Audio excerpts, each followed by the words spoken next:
ভারতীয় শূকরের উৎপাতে অতিষ্ঠ নীলফামারীর সীমান্তবর্তী কৃষকেরা। এসব বন্য শূকরের আক্রমণে নষ্ট হয়েছে কয়েক হাজার বিঘা জমির ফসল। কৃষকদের অভিযোগ, কোনোভাবেই সামাল দেয়া যাচ্ছে না এই সমস্যা। নীলফামারীর ডিমলা উপজেলার সীমান্তবর্তী ঝাড়সিংহেশ্বর সাতনাই কলোনি এলাকায় এমন চিত্রের দেখা মিলেছে। সীমান্তের ওপারের বন থেকে ভারতীয় শূকরের পাল এসে ফসল নষ্ট করে দিচ্ছে। দিনে রাতে পাহারা দিয়েও তেমন ফল পাচ্ছে না এলাকাবাসী। এদিকে একাধিকবার প্রশাসনের সাথেও যোগাযোগ করে পাওয়া যায়নি তেমন সহযোগিতা, এমন অভিযোগ স্থানীয়দের। এই অবস্থা থেকে পরিত্রাণ পেতে সরকারের হস্তক্ষেপ কামনা করেন তারা। সমস্যাটা হলো এখানে ভারতের যে বন আছে, বন থেকে বন্য শুয়োর এসে আমাদের ক্ষেত এবং ফসলগুলো নষ্ট করে দেয়। দেখা যায় আমরা ভারতের বিজেপিকেও বলছি, বাংলাদেশের বিজেপিকেও বলছি, তাদের কাছ থেকে আমরা কোনো সাহায্য পাচ্ছি না, সহযোগিতা পাচ্ছি না। এবং কি আমরা পাহারা দিতে যখন গেছিলাম ক্ষেতগুলোতে, তখন আমাদের যে বন্য শুয়োর আমাদের উপর আক্রমণ করে। তখন 300-400 একর জমি তাকে সর্বনাশ করছে। আমাদের মনে করে যে 7-8 মন ভুট্টা নষ্ট করছে আমাদের খেতে। বর্ডার দিয়ে আমরা বহু প্রহরা দিয়েছি, পরিশ্রম করেছি রাইতের ভিতর, কিন্তু শুয়োরকে আটক করা যাইতেছে না।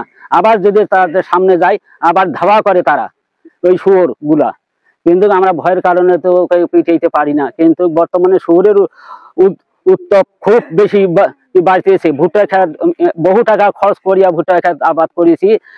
ভারতীয় বন্য শুয়োর এসে আমাদের মনে করেন আমরা ধান ক্ষেত, আমরা গম ক্ষেত আবাদ করতেছি, তারপর ভুট্টা ক্ষেত আবাদ করতেছি, আলু ক্ষেত আবাদ করতেছি, এগুলো সবগুলোতে তারা হামলা করতেছে। এই কারণে আমাদের মনে করেন কৃষক মানুষের অনেক সমস্যা হইতেছে।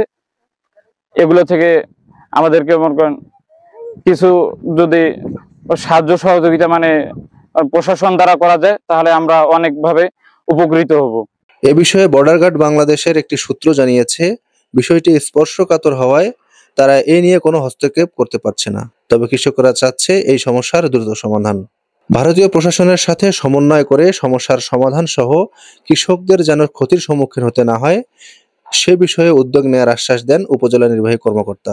যেহেতু সীমান্তবর্তী এলাকা থেকে আসতেছে এবং একটা পার্শ্ববর্তী দেশ থেকে আমাদের, আপনারা বললেন যে শুয়োর এসে আমাদের এই ফসলগুলো নষ্ট করে যাচ্ছে, আমরা আসলে ওখানকার যে স্থানীয় আমাদের ক্যাম্প হয়েছে, যারা বিজিবি আমাদের ক্যাম্প হয়েছে, তাদের সাথে কথা বলে তারাই আসলে যেহেতু সীমান্তবর্তী সমস্যা, তারা আসলে তাদের সাথে বসে কিভাবে এটা সমাধান করা যায় সেই প্রক্রিয়া আমরা আগাবো। আসলে সীমান্তে কোনো মানে ফেন্স নির্মাণ বা কোনো কিছু করা, এটা আসলে পুরোপুরি যদি বলি, এটা আমাদের একটা কূটনৈতিক থেকে শুরু করে আমাদের রাষ্ট্রীয় নিরাপত্তার সাথে জড়িত থাকা। এখানে আসলে অনেক ঊর্ধ্বতন কর্তৃপক্ষ এখানে জড়িত থাকে।